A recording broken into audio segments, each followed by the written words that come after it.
Gary Moore upstairs here at the Laugh Factory, 5 o'clock Funnies live show coming up here tonight. And where laughs are guaranteed. Yeah, what's with the guarantee? How does that work? It's a marketing thing. It doesn't mean anything. Dom Irrera, everybody. Hi, everybody. They're guaranteed if the comedian happens to be funny. Because we have a lot of good comedians, but we got a couple of duds. Jamie slips them in there because he owes people favors and stuff like that. Did I ever tell you about Jamie? No, how is it? How is Jamie? Incredible story. First of all, every year he gets younger as when he came over here from Israel. Right. He was born in Iran, came here from Israel. Now I think it's like 14, and a couple years ago he came over at 2. Came over as a toddler. He toddled onto the plane, and he came here with no money. No money at all. Totally broke. He's Jewish. He came, he had a couple $1 million, but for a young Jewish kid, he was broke. And he's behind the empire. Is it true in the Jewish faith you're considered a fetus until you're finished a med school? Is that That's exactly right. Yes. It's a beautiful. I love the whole thing about how people rationalize religion. I have a friend who is kosher, which means he doesn't eat pork and all this.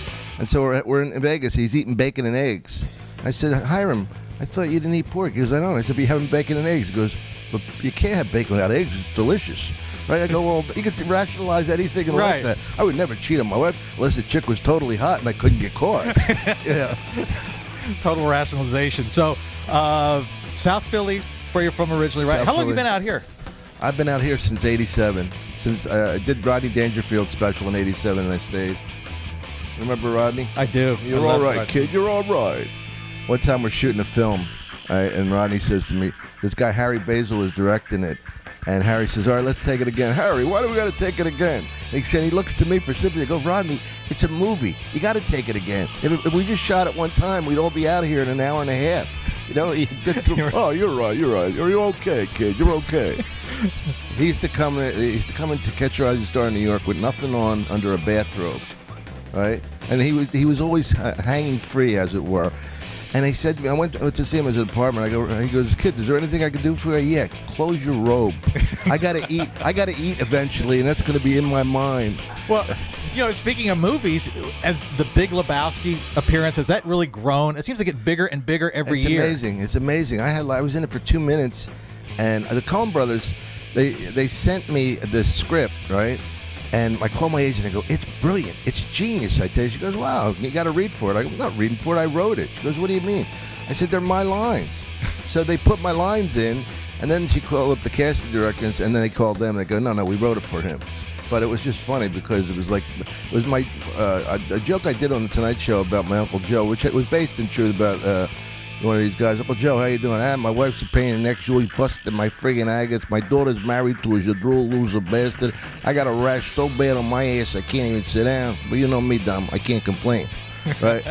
So that was the thing. I was in the car with Jeff Bridges and both Coen brothers. And I'm driving the limo, and I said, look, I don't want you both in here because if I kill one of you, it's a story. But if I kill the Coen brothers, I'm dead in Hollywood. And I did get in an accident driving 5 miles an hour. Did you really? Yeah. It's so sad because I was real cocky. I go, what's going to happen? And they had these things on the side, to protect from the sun. They took them off, and they didn't tell me to put them back on. So I got, boom. I hit them, and everybody goes flying. Jeff Bridges, all these multi-million-dollar people, and me, one lonely jadrul. How did it go again? Bob what?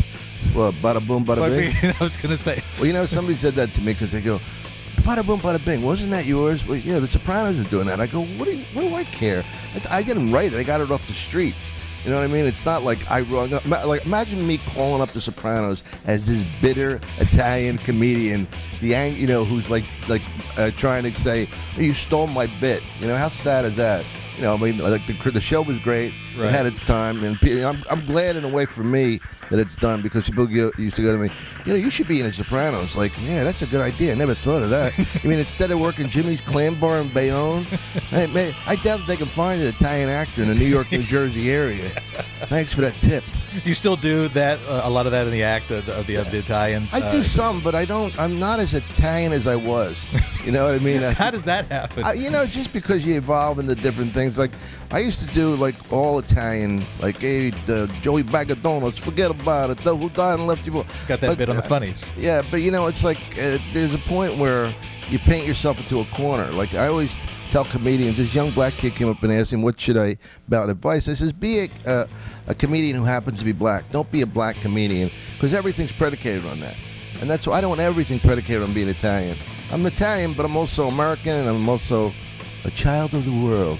No, but you just want to be as funny as you can. That's a great tip to end on for you aspiring comedians today. He may not be funny, but he gives a lot of advice to people to be funnier. Go out there and don't listen to him. Dom Irrera, everybody. Thank you. And please sit down.